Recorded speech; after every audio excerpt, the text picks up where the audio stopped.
He was known as the unluckiest man in the world because the moment he got off the plane, he received devastating news. His country had just been destroyed. The international community no longer recognized its existence. That meant his visa was invalid, his currency was worthless, and his return flight was cancelled. But the worst part? He didn't speak a word of English, so he had no idea what was going on. The airport supervisor tried to explain the situation with a bag of potato chips. So the potato chips are Krakosia.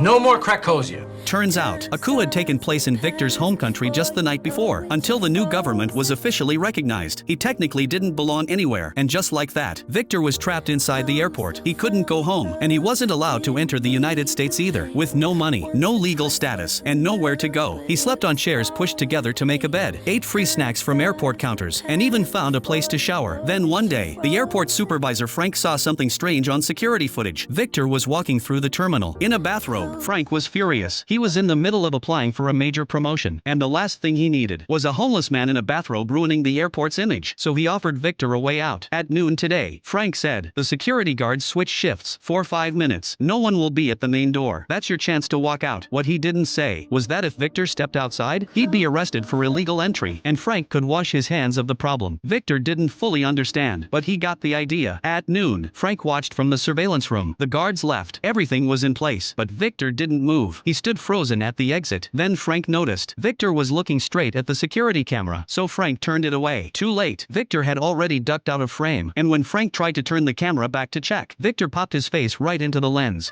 Wait.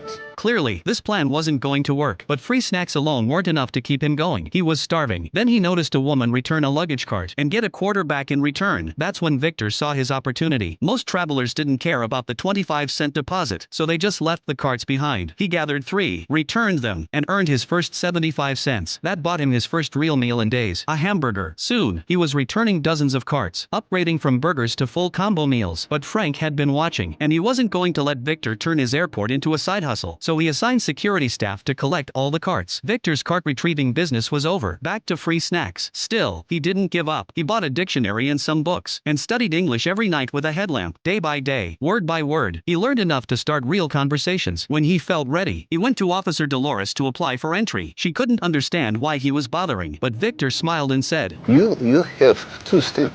1 red, 1 green.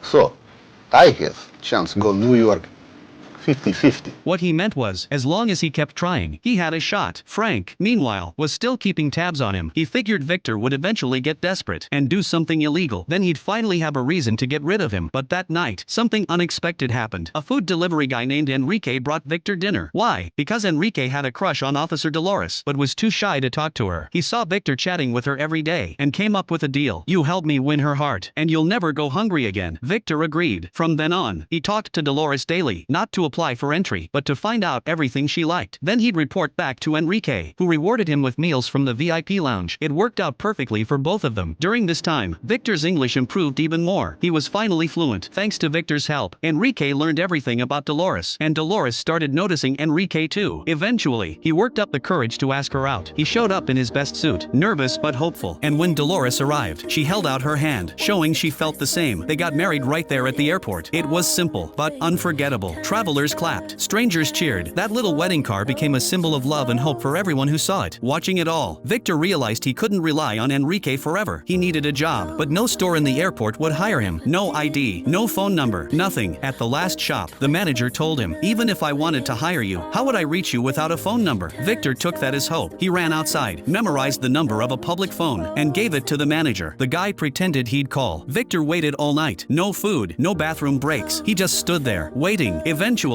the phone rang. The manager told him the job was already filled and asked him not to sit outside the shop anymore. Heartbroken, Victor wandered through the terminal, passing a crumbling wall. It was so poorly built, it cracked when touched. As an architect, he couldn't stand the sight, so he started repairing it himself. It had been years, but muscle memory kicked in. By morning, the wall looked brand new, and just then, a construction crew walked by. The foreman was amazed. He offered Victor a job on the spot at $19 an hour, but now there were only 3 days left before Frank's big inspection. A top-level official was coming, and Frank couldn't risk them seeing Victor. He made up a reason and locked him in a room, then ordered security to keep the airport spotless. But something went wrong, and only Victor could fix it. What happened next would change his life forever. Want to know how it ends? Follow me. The rest of the story is coming soon.